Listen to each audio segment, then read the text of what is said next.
అసలు అంశం మీద చర్చ జరగకుండా కొసరు అంశాల మీద చర్చ జరిగేటటువంటి రోజులు ఇవి. ప్రస్తుతం అదే నడుస్తున్నటువంటిది. ఏంటది? ఓ పక్కన సూపర్ 6 పథకాలు అమలు అవ్వాలి. ఫస్ట్ ఏడాదే అమలు అవ్వాలి. ఎందుకని? నవరత్నాలు ఫస్ట్ ఏడాదే అమలు చేశారు కాబట్టి, మేము అమలు చేస్తామన్నారు కాబట్టి. అందులో బస్సా, తర్వాత ప్రతి మహిళకి 1500 రూపాయల, అట్లాగే నిరుద్యోగ భృత, ఇవేమో అసలు దీని మీద మాటే లేదు. అదే సందర్భంలో ఏదైతే ప్రతి పిల్లలకి ఫీజు రియంబర్స్మెంట్ డబ్బులు, అమ్మఒడి డబ్బులు వచ్చేటప్పటికి తల్లికి వందనం పేరుతో అందరికి ఇస్తామన్నటువంటిది.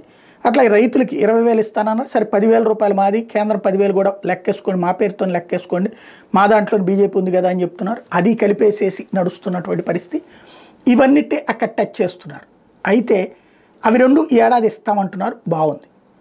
కానీ ఈ రెండు కంపేర్ చేసినప్పుడు చర్చలో అధికార పక్షం వీక్ అవుతుంది. దీన్ని క్రాస్ చేయాలంటే ఏం చేయాలి? అదే ఇప్పుడు జరుగుతున్నటువంటి తంతు. ఏంటది? ఎవడో ఒకడిని రోజు అరెస్ట్ చేయడం, ఎవడో ఒకడి మీద కేసు, అరాచకం జరిగిపోతుంది, అరాచకం ప్రబలిపోయింది, దాన్ని కంట్రోల్ చేసేస్తున్నాం, విధ్వంసం జరిగిపోయింది. ఇదివరకు ఎవడు ప్రజలు స్వేచ్ఛగా రాలేదు, ప్రజలు దర్జాగా స్వేచ్ఛగా తిరిగారు. ఇదివరకు కూడా ఓన్లీ రాజకీయ గొడవలతోనే ఇద్దరి మధ్యన నడిచింది తప్పించి ప్రజలు ఎక్కడైనా స్వేచ్ఛ కోల్పోయారా? ఎవరినైనా ప్రజలు నాపారా?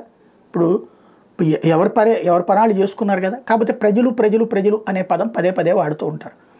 రాబోయేటటువంటి రోజులలో మళ్ళీ ఎవరో ఒకళ్ళని అరెస్ట్ చేయాలి అంటే ఒక కేసులు, అరెస్టులు, కోర్టుల చుట్టూ తిప్పడాలు, సిఐడి తిప్పడాలు, జైళ్లలో పెట్టడాలు, దీని మీదన చర్చ జరుగుతుంటే కార్యకర్త మానసికంగా సంతృప్తి చెందుతున్నాడు. కార్యకర్త మానసిక సంతృప్తే ప్రజా సంతృప్తి అనేటటువంటి విచిత్ర రాజకీయం ప్రస్తుతం నడుస్తుంది.